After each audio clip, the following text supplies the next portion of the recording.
Haas has done an incredible job at producing a great car for 2022. They've taken a huge leap forward compared to last year after they dedicated all of their resources to this car. But we wouldn't know how good this car is if it wasn't for Kevin Magnussen, as he's the only driver to have scored points for the team up to this stage in the season. So why is Mick Schumacher struggling so much in 2022? Let's have a look. My name's Andy and this is Behind the Drive. Mick Schumacher is in his second season in Formula 1, having graduated into the sport as the Formula 2 champion and a Ferrari Driver Academy member. His first season wasn't spectacular, but it also wasn't terrible. He beat his teammate, although this was Nikita Mazepin, so it was hardly a great benchmark. There were also some strong performances through Schumacher's season, with a 12th place finish in Hungary, where he was competing with Max Verstappen on track being a highlight. But it was a tricky Haas car, certainly the worst on the grid in 2021, so this performance over his debut season was understandable. Schumacher may have had some difficulties in his debut season, but these will have been compounded by the fact that he didn't have an experienced teammate. Having a rookie pairing was always going to be a risk for the Haas team, but realistically it was the only viable option for them, as they brought in a driver with financial backing to go alongside the young Ferrari driver. During the year, the German driver did build a relationship with his compatriot, Sebastian Vettel, who was able to offer him some guidance from afar. But without an experienced teammate to compare his data to, Schumacher's development was probably slower than it otherwise might have been. I think the majority of people agree that Schumacher's first year was good, but I always wonder what could have been had he had a better teammate to learn from. And this is where this season could be a real opportunity for Mick Schumacher. A new partnership. The beginning of the season for Haas was tricky. They dropped their primary sponsor and the pay driver that came with that sponsorship, and from the face of it, there was a bit of concern for the team as they'd lost a significant proportion of their income. But coming into the season, the team had spent a huge amount of time to develop this year's challenger, and there was an opportunity for them to take a real step forward in 2022. The team replaced Mazepin with Kevin Magnussen, an experienced driver that had raced with Haas prior to 2021 and was ready to come back to the team and make an impact straight away. This was a great opportunity for Schumacher. His teammate was now a good benchmark for him and a known entity in the sport.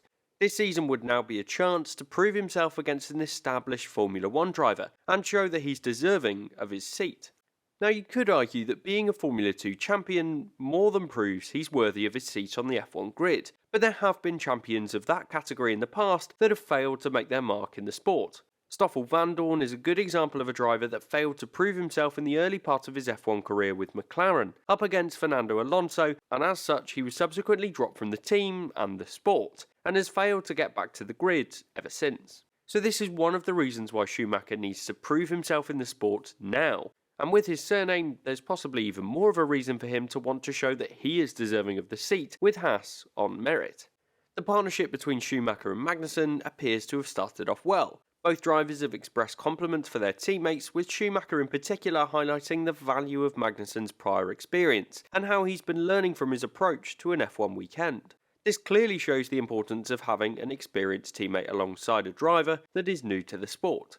Magnussen has also commented on his teammate, stating that he believes that Schumacher has what it takes to succeed in Formula 1. So there's clearly a lot of value for the team and Schumacher in particular with this new partnership, but it hasn't worked out for the German driver so far, and he lags behind Magnussen in the standings.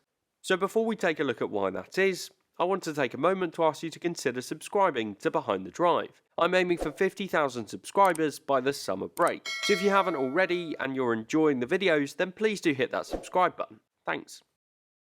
A gap in performance. So we've seen that Haas have taken a big leap in 2022, moving from firmly the worst team on the grid to performing as a strong midfield challenger this year, with 15 points from 4 races. However, without Kevin Magnussen joining the team, it's likely that we wouldn't know how strong this car really is. The Danish driver has scored all of the team's points so far and has been the strongest driver for Haas by such a long way. Let's face it, with Mazepin in that team, we know that he would have performed worse than Schumacher, which suggests that the team would have scored just 1 point at this stage in the season. This point would have come from Bahrain, as the German driver finished 11th on the road, but this would have become 10th without Magnussen in the race. In that scenario, with Haas on the same number of points as Williams, we might never have seen the true capabilities of this car, and the perception of their season could be so different. What's clear is the fact that Magnussen is leaps and bounds ahead of his new teammate, so let's have a look at why that is. In Bahrain, Schumacher qualified 12th to Magnussen 7th, with a gap of more than half a second between them in Q2. The drivers converted those qualifying positions to 11th and 5th, with Magnussen taking advantage of the two Red Bulls retiring ahead of him. Schumacher's 11th place can't be criticised too much given he was spun around by Esteban Ocon early in the race, which dropped him down the order. So this turned Schumacher's race into a recovery drive, and despite those retirements ahead, he made it to just 11th position. In Jeddah, Magnussen got through to Q3 once again with 10th on the grid, but Schumacher made an error as his car went over the curbs at turn 10 as he suffered a 33G crash. This meant he was unable to take part in the Grand Prix, while his teammate scored 2 more points with 9th. Australia was a disappointing race for Haas on the whole, with Schumacher ending up ahead of Magnussen in qualifying on this occasion, albeit in 15th and 16th on the grid. Once again, in the race, the pair struggled, and Schumacher remained ahead in 13th to Magnussen's 14th. This was an important result for Schumacher, as he got ahead of his teammate for the first time this season, but ultimately they were both too far back to achieve points that weekend. And then, at Imola, there was a big gap between the drivers in qualifying once again, with Magnussen qualifying 4th and Schumacher in 12th. Admittedly, this qualifying session was hosted in changeable conditions, but it was a big gap, and potentially another opportunity missed for Schumacher. He did well in the sprint though, as he progressed up the order into 10th, with Magnussen dropping back down to 8th as the faster cars took advantage of the dry conditions on the Saturday.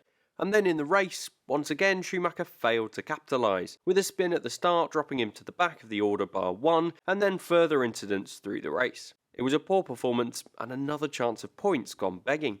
Meanwhile, Magnussen added another couple of points to his tally, building on the single point that he got for 8th in the sprint. So as a result of all that, Magnussen has dominated his teammate so far, and has only been behind when the car wasn't competing at the front of the midfield. You have to consider the fact that Magnussen jumped into this car at such short notice. He got a single test, and then was immediately into the season, having not had the chance at competing a pre-season training regime with Formula 1 in mind. The gap between these two drivers is now a growing concern for me, as it feels like Schumacher has failed to capitalise on his chances. What next for Schumacher? Schumacher has struggled through the year, albeit with some bad luck in the season as well. This season is crucial for the driver, and it has not started well. His season will hinge on how well the Haas team develops that car.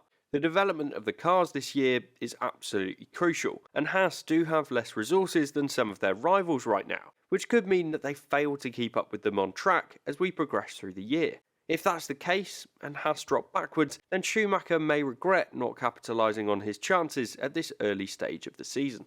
It's important that Schumacher finds a way to get himself into a position where he can beat Magnussen and score some points.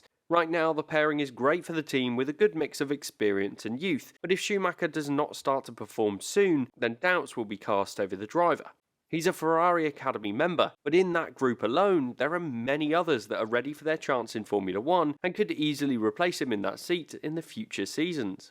Similarly, if Magnussen continues to perform well and Schumacher lags behind, then surely Haas will want to look elsewhere as well, as if they take bigger steps up the order, then they could achieve more with two proven drivers.